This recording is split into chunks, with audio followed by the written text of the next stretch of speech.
Skatītāji, raidījums Man zaļais dārzs atkal jūsu mājā. Un tas nozīmē, ka ir sestdienas rīts, 10:30. Šodien mums īpaša vieta meža vidū. Brikšņi beidzās un ir dārza zona. Šeit jābūt ir pēc mana GPS 2014. gada, 2015. gada. Pirmās vietas ieguvēja. Sakops dārzs, to arī skatīsimies. Vārdi paļā.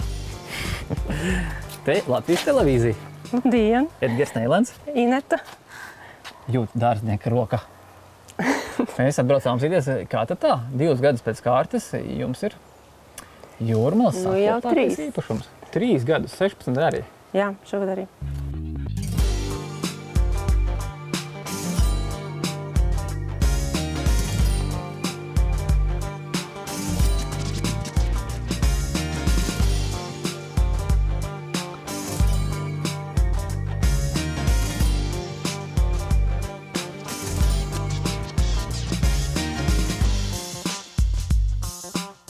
Nu, forši. Jums tāds plašums. Man patīk tāds mežonīgais dārzs. Šaurumiņu. Skatītāji, paskatieties. Mēs tādu šaurumiņu izlavījāmies un te uzreiz tāds. Pirmais iespējas ļoti labs. Dārzam ir 15 gadi. 15 gadi. Jums labi aug. Un tagad jau doma, ka vajadzētu kaut kādu rekonstrukciju, kaut ko nomainīt. Kaut kas jau ir tā kā, nu jā, krūmus varbūt. Viņi pašlaik man ir vairāk tā kā brīvā formā. Man patīk jūsu smērogs, proporcija dārzs pret māju. Ka māja ir tāda aptverama, apejama. Nepilna tur sprīža laikā var apiet apkārt mājai. Viņa ir ieaugusi zaļumos. Ka māja tāda vieta, kur ieiet iekšā. Nevis, kur visu laiku dzīvo un tad īsti nav, kur iet ārā. Tā vienkārši sanācis. Kad mēs šeit atnācām dzīvot, tad te bija aizlaists vecs augļu dārzs ar zāli. Bet dārzs praktiski ir lāps, tas visu to pārakus. Sākumā celmus. Te bija ābeļu dārzs vecs. Tas saknes ar traktoru, bet pārējais viss ar lāpstiņu. Pa dobītē. Un tāpēc tagad domāju, ka bišķi pa daudz jau ir. Ka vajadzētu samazināt kaut ko.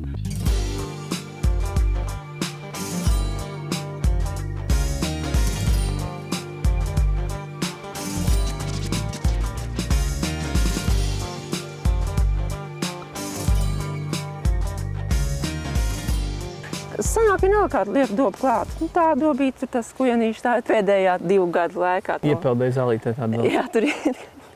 Nē, ar domu, ka krūmus var vai ņemt ārā un kaut ko citu domā. Bet tam ar tikai 15 gadi Jasmīnam. Tas ir tāds vecāks izstāsts. Īstenībā visi ir 15, es tos visus rododendrus tā dobu vispār izveidojos, tāpēc, ka es pārvācos no cita dārza uz šejien. Jums ir daži vecāki augi, vai ne? Paņēmu kaut kādus 5-gadīgus rododendrus līdzi. Tad parka rozes jums ir, jā? Jā, tās es šogad viņas drusciņu atsietnē, bet īstenībā jā, tās tā kā... Lai nav visi floribunda hibrīdi, jā? Tur tas jasmīna zīvžoks, jau to vajadzētu tā kā varbūt pavasarī līdz zemē, lai viņš atjaunojas. Viņš tomēr tie zara lietas pārtutēs, tā kā bija. Magnolija tā īsti, ne tā koks, ne tā krūms, bet zied tagad, augustā. Vajadzētu vairāk tā kā pavasarī ziedē, bet citreiz dabā tā gadās. Un ļoti skaisti liela zied, paskatieties.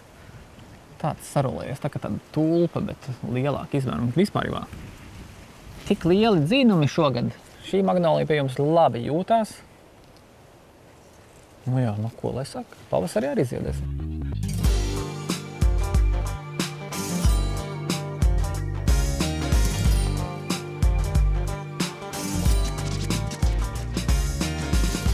Man jau liekas, ka jūsu dārzs varētu būt tāds dārzs, kādu es rekomendētu vidēji, tādai čaklai latviešu ģimenei. Man tas pirmais iespējas tāds labs ir. Jums ir mega liels dārzs, jums ir 3 standarta dārzi, 1000 kvadrātmetri, jums reiz 3000. Bet jums ir tādās augu grupās, un tie augi jau, ja tur arī ir nezāle pa vidu, to nemana. Viņi ir dažādi faktūrā, dažādi izmērā. Viņš ir tāds dzīvs un telpisks, kad visur tā kaut kur. No bulduriem jums tā telpas sajūta? Varētu būt arī no bulduriem, jā. Par projektētājiem mācījos. Jā? Kas bija pastāvīgs? Janīts Nēlāns. Kas mums vēl, un Aivar Laša, protams, visas gudrības. Tu var pasveicināt, jā. Jā, sveiciens viņa. Visas gudrības. Nu jā, vienīgi tas, ka pēc tā tehnikuma tad likās, ka man vajag šito un to, visu, ko ir mācījušies, ja, gan puķis, gan visu, ko var dārzā iestādīt. Skatītāji, ja jums patīk ravēt dārzu, tad jums vajag stādīt mazas puķis. Taisīt akmens dārziņus vai citi viņus sauc par tādiem suņu kapiņiem vai, vienalga dažādi nosaukumi, bet kompozīcijas, kur daudz, mazi, dažādi daudz. Citot par alpinārijiem. Moda vainās, vienbrīd viņi ir modē, vienbrīd nav, bet kas jums jāņem vērā, jums būs daudz jāravē. Ja jūs gribat maz ravēt, iestādāt krastkaņai, piemēram, kā šo, iestādāt viņas 10, un jums šis pats alpinārijs jūs aizmirstiet tie paši 20 kvadrātmetri, bet jāravē nav nekad. Viens cits augsts nespēja konkurēt. Pat es nespēju konkurēt, ja man vajadzētu gaismu ar šo 2,5 metrus augsto ziemcieti.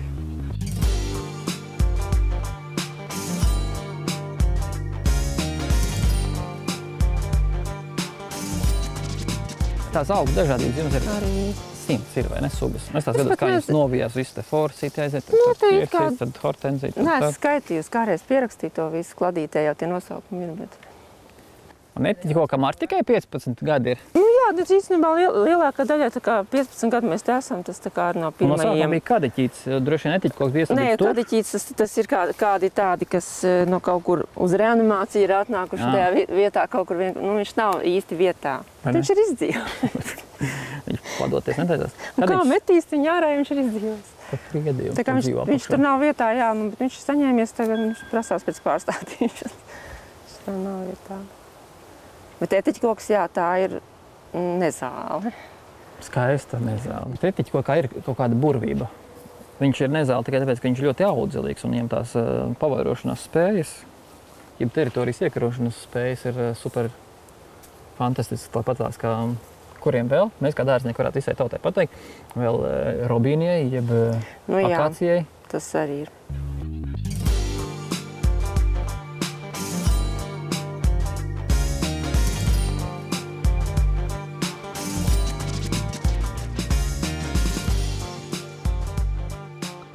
Skatītāji, ja jums ir apnicis vilkt pļaujuši ārā no dīķa, vai kā savādāk jums neveicās dzīvē, un jums ir nogāzes ar zālienu apauguši, tad Stefanandra ir viens no asprātīgiem risinājumiem, kā skandināvi. Iedomājieties, mums liekas, mums te gaiziņš un tā gaujas senlējas. Skandināviem 2000 metri vienā virzienā, 2000 metri fjordā iekšā.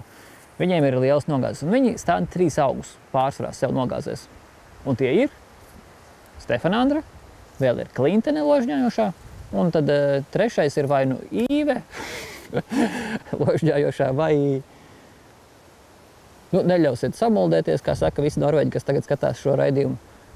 4. jums parasti ir laurķirsis, varbūt tās, jums tur gan siltāks ir, gan krastu golfa strauma. Bet Stefanāna pie mums aug super, un tam ir lielisks piemērs šeit. Šogad izaudzis šitāds te metrs gandrīz. Rudenī paliek sārts, oranžs sarkans. Viņš tāds dzeltenīgi oranžīgs, jā, kā kur gadu. Un piegriežot ar tādu smākonīšu devot. Un tas viens cers, un viņam ir ne vairāk, ne mazāk kā 4-5 gadi, vai ne? Te ir viss spektrs ar krūmiem, kas mums aug. Pavasarī mums negrieztiem. Un labums ir tāds, ka mēs viņus negriežam, mums ir viegli, un viņi zied. Šis zied pavasarī bezlapsauglīgi forsītie, pats pirmais. Šis ir dzeltenais fizokarps, tad bez tam mums ir sarkanais fizokarps, te mums ir nabaks. Viņš ir izlīdz, jā, viņš vienkārši palīdz ir apakšā, jā, un tāpēc cik prasās kaut ko un tad mums ar zāģīt šķērītēm. Tas mums ir segliņš šeit, Eiropas, tas ir rudens krāsa, un tad aiz dārznieks jau redzu to principu, kā dīķī viss ir ieplānots tā, kad atspīd, un tad pavasarī forsītī, tad vasarā fizokarpi, un tad rudenī segliņš. Zelta lietus ir, un grimoņi ir. Būs mans krūmi, kuru te nebūs, es jau tā jūtu. Visi lade krūmi, kas aug, ir gan sarkanā lazda, gan arī vienkārši lazda. Drusītiņi jau arī šī dārzā krūmi tiek griezti. Jā, lai var tik garām. Bet, īstenībā, jā, vajadzētu vairāk ar to griešanu. Tad ziemā mums spēlē grimoņi ar saviem zinumiem, tur bija ar sarkaniem kātiem, šis ir ar koši zaļajiem. Tā ir lazda uzpotātā. Tā bija Red Majestic, vai kā viņi tur sauc. Skruļainā un uzpotātā. Tas bija mirkļa pirkums laikam. Jā. Bet jūs esat viedīgā. Mēs esam visi sistēmas upuri, un mums interesē tas, kas nav citiem, tas, kas jauns un tā tālāk. Bet starp visu jauno tikai 10% ir tie, kas īstenībā ir patiesas vērtības. Nu, tam mums jābūt gataviem. Mēs varam eksperimentēt. Visi potētie karaganas, lazdas un kārkliņi. Jā, viņas ilgi arī nedzīvo. Viņi ir tādi pārbaudīts. Jā. Mēs viņus nopērkam lielveikalā, bet viņiem ir 10 gadu mūžs, un tas nav koks īsti. Jā. Te ir arī reti augi. Tad ir vairāk dažas sogas ir, jā. Un grimonis. Tas ir tāds princips sastilbēm nenogriezt vecos ziedus, ja tas ir realitāte aizņemtība. Viens, kad es nesteidzos viņas nogriezt, un man viņas kaut kur tā kā netraucē. Tie toņi, vai ne? Jo man patīk tas tāds princips par to vecos tās izskaņas, nu, kā augi iet ziemā, kad arī tāda astilbe iedod to vēl rudeni, ka viņi stāv veciem ziediem. Jā, tāpēc arī teica, ka sārma un tā, un es izmēģināju, bet tā, ka tās visas sīkās lapiņas, kas bija nokautušās sabi, ir tā grūtāk, nu, it kā likās pavasarī ļoti tā doba šausmīgi tāda. Bet ieneta miskanti arī griežam līdz zemē pavasarī, vai ne? Nu, miskanti, ja nenogriež, tad vējā vienkārši tās lapas ir pa visu dārzu. Vēl viens augs gadījumā, ja jums ir maz laiks. Ja, tā ir Ķīnas miskante, super agresīvs, liels augs, bet aug vienā cerā. Ir arī sugas, kas iet ar sakņu atvesēm, tāpatās kā ētiķkoks. Būs vēl arī zieds. Jā, nu viņš paspēja arī, jā. Tad viņi būs vēl šitik augsts. 2,50 izaug pie mums.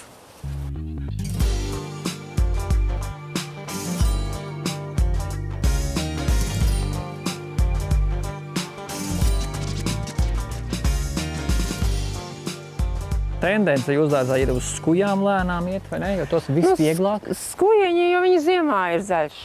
Un tomēr pa virtuves logu vai pa viesistabas logu gribas redzēt, nu tad pagriezies un redzi, kad ir kaut kas ir, jā, dārzā. Nav tikai bez lapām krūmi. Jā, un tad jums tagad tā kļūstot vecākai, pieredzes bagātākai gribās, ka tie skujiņi ienāktu vairāk dārzā. Ja šis ir tāds ainavisks parks, kurš iet ziemā, daudzās pakustās. Te pēdējais bija uz hortenzijas, bija pēdējais, ko es stādīju dažādas. Tas tā kā no jaunākajiem.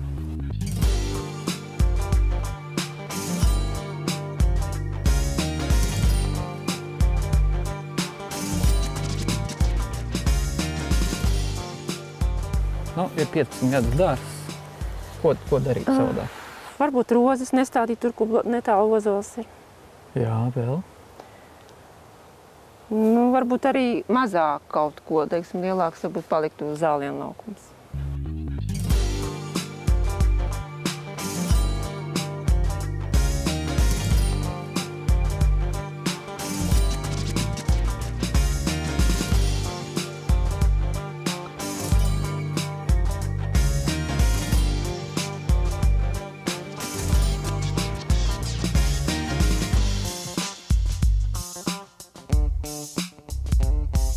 Skatītāji, visi normāli cilvēki mācās par dārzniekiem. Tas tā. Bet kāpēc tu? No bērnības pa dārzu, dzīvi pagāja dārzā, zemeņu laukos pie vecotēva. Un tad gribējās turpināt to? Tad bija tāds maziņa dobīt, ko parasti vecāki tur piešķir, kurš tāds visāds puķīts tur pašam savs, jā. Mums tā arī visas vasaras pagāja, varbūt citam izveidoties tāda pretestība, ja visu vasaru paiet lasot zemenes un ravējot. Lielāko daļu cilvēku salūstu, vai ne?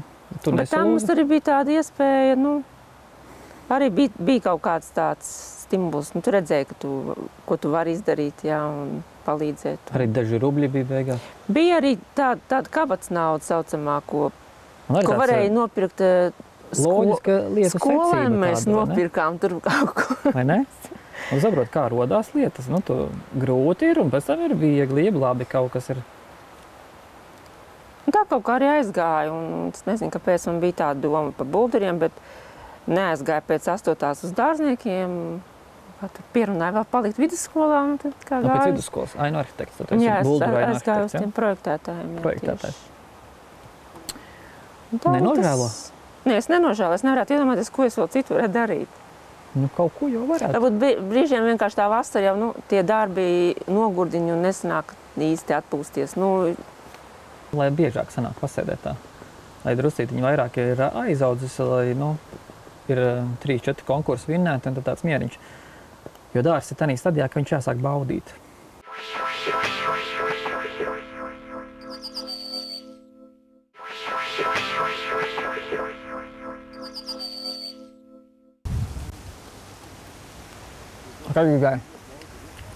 var būt labāks par ogām, kuras pašas krīt mutē?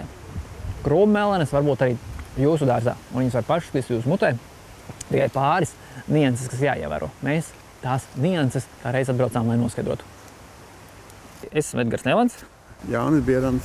Jānis Bierans. Jūs slavens ar to, ka jums aug ogas. Ne jau tās, kas tradicionāli cilvēkiem aug dārzā, bet zilenes, jeb lielās mellenes.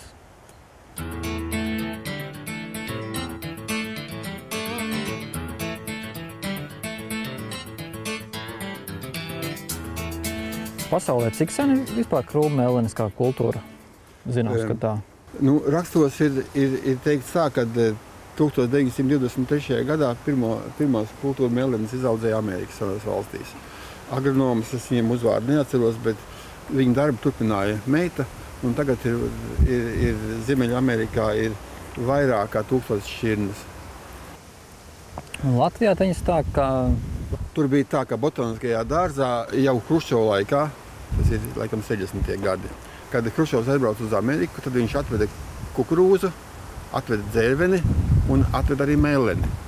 Un tad botaniskajā dārzā doktors Ripa strādāja ar Amerikas melleni, Jelgavas akadēmijā profesors Gronskis ar Eiropas dzērveni, un botaniskajā dārzā doktors Ripa arī mēģināja selekcionēt Latvijas klimatiskajiem apstākļiem, piemērot augstumu melleni.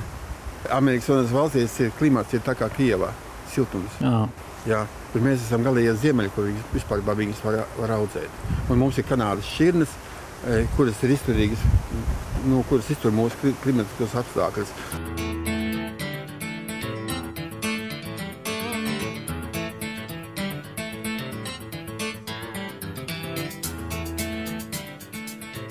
Pirms 15 gadiem, kad bijām aizbraukuši uz Kanādu, kur mēs pamatā skatījāmies, kā dzēvenes audzē, jo mums nekāda pieredze nebija. Jā. Kā paralēlo augu dārza kultūru, viņi audzēja mellenes, kur franču zaļi ir līdzīgs klimats kā pie mums. Un pirmām kārtām šitas ir meža augs, kurš barojās tikai skābā vidē. Tā hortenzija, rododendras uz to pusi. Priedes, egļu mežs, priežu mežs. Jā. Kanādā skābā vidī ir skābās smiltis. Līdzīgas smiltis kā mūsu upes grāns, bet viņi ir skābi. Viņi audzē tajās te. Viņiem nav tāda kūdra kā pie mums, bet viņi izmanto šķeldu, kas ir sadalījusies kā koksne. Bet mums ir ideāla vide svagnu kūdra. No pH 2,5 līdz pH 4,5. Tāds ļoti skābs. Ja? Ļoti skābā vidē. Par skābu nevar būt. Ja? Par skābu nekad nevar būt. Mēs jau vienu lietu iemācījāmies, par skābu. Par skābu nevar būt, jo skābāks, jo mazāk nezāles. Un jo labāk barojās mellene. Jo tas barošanas mehānisms viņām ir ļoti precīzi uz skābo vidi. Un skābajā vidē barības elementu kustība ir pilnīgi savādāka. Ja mēs zinām, kad parasti neitrālajās augsties fosfors saglabājās krājumā nākošam gadam, tad skābās augsnēs fosfors ziemā vienkārši pazūd. Viņš vai nu pazūd, vai nu viņš paliek neaktīvs. Tāpēc pirmām kārtām pēc iestādīšanas dobē, kur ir pildīta ar skābo kūdru un pacelt uz augšu, lai melenei kājiņas ir siltas un saknes ir siltumā, pirmais pavasarī ir uzbērt sauiņu superfosfāta. Visparastāko superfosfātu. Kāpēc parastāko? Tāpēc, ka parastajā superfosfātā arī ir pie dolomīta miltiem, ar ko viņš ir gatavots, ir mikroelementi. Tepat tās saulaina dolomīts, var teikt, ir ideālākais. Ja? Un kālija magnēzija sauiņu ap 60 gramiem. Un jāstāda viņas ir siltākā vietā. Ievērojiet, kā te ir no ziemeļiem, te ir aizvējš. Kalns jums ir ziemeļos. Kalns priekšā, jā. Un līdz ar to tie mellenes izaug lielākas.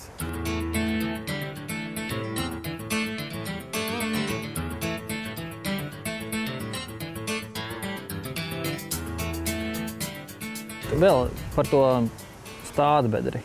Tas tāds pirmais darbs cilvēkiem. Tā stādbedre būtu tad cik dziļu Cik platu? Apmēram kvadrātmetru, 30 centimetru dziļumā. Nav baigi dziļās saknes viņai. Cik saknes ir virspusējās, kā bļodā iekšā. Ja? Jā, ar kā rododendram, vai ne? Jā, bet jāsako tam, lai būtu apakšā drenāža ļoti laba. Smilšaina augsne der, tad mums māls nederēs. Mālam jātais tā, lai tur drenējās kaut kādā veidā. Jā, bet smilts kaut kāda. Un māls parasti ir pēkā neitrāls. Līdz ar to ir kāda šķelda kārta jāatstāja, lai tas māla ūdens cilīties augšā, vienkārši, lai viņš nebūtu neitrāls.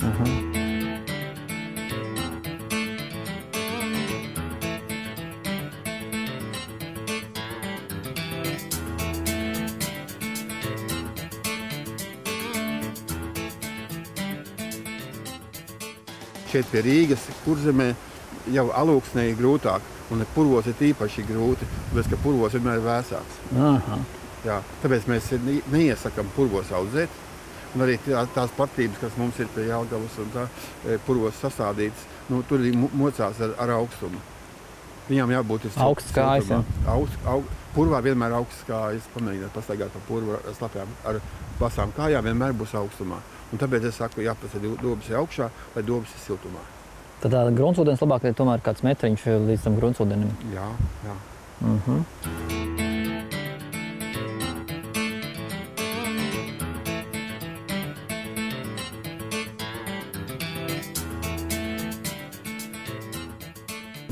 Tā ir vēlā šķirne, čandlers, un te var redzēt, kad ir 1, 2, 3, 4 zari. Un tie ir 4 zari un vairāk arī, un atstāti 1, 2, 3 jaunie zari atstāti. Pārējie visi ir izgriezti. Bet tie tiek griezti pavasarī, ja? Tad visi tie, kas izaug, tad šogad viņš arī šeit ir izaudzis no šejienes. Jā. Pavasarī viņi atkal paretinās no tiem 3 vienosās. Un tad tās ogas ir pietiekoši lielas, un katrai šķirnei tas principā ir savādāk. Teiksim, polāris tam aug tik ļoti daudz atvases, ka viņas īpat kā visas jānogriež. Tad jāatstāja tikai tās smukākās. Jā, vēl skatītājiem par to pašaputi, vai visas ir pašaputas, vai? Melenes absolūti visas ir pašaputas. Viens krūms arī var augt, un viņš pat var augt podā un uz balkona. Jā, tikai podu vajag diezgan lielu, un ziemā viņu vajag ar filtru nosekt, lai viņš nesasals saknes. Bet principā var lielajā podā audzēt arī uz balkona, siltā vietā. Un viņš ražos ļoti labi. Cik kilograms var vispār no viena krūma gaidīt? No viena krūma var iegūt 15, 20, 25, pat līdz 30 kg. 2-3 spaiņi? Jā. Tas ir pie noteikuma, ja izdara viss, kā var teikt, ir nepieciešams. Ziedi apgriezt vai pārlikt? Redziet, kas te ir, tas smagums, kas guļās uz zariem, tas ir liels, jā. Tāpatās kā smilcēkšiem. Jā. Te jau ir aplasīts, vairākas reizes jau lasīts, bet viņš gatavojās.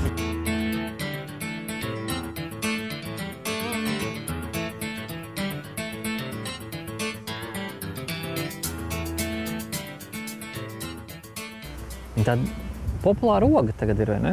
Eiropā top oga tā ir. Viņa ir kārtīgi garšīga. Un varbūt cilvēki, kuri iesākoši viņas pirkt, viņi ir atkarīgi no viņām. Gribās vēl un vēl? Gribās vēl un vēl. Viņām nav alerģija, nepaliek ne rokas, ne muta zila. Viņām nav tā kā... Ātri var, arī savāk pilnu roku nav tā kā...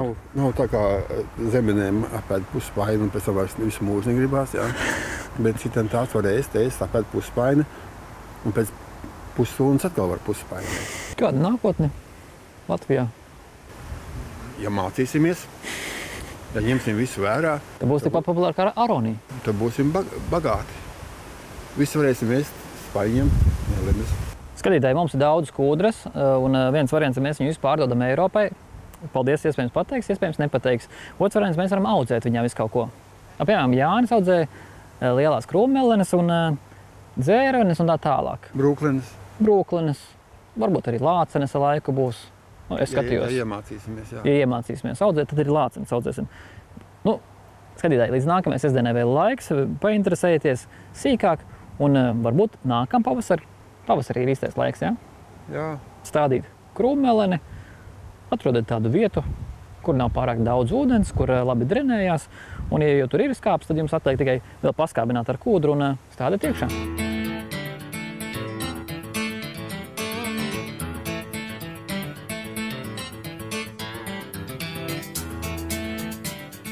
Pēc 3-4 gadiem var būt tāda paša brīnišķīga raža kā šeit.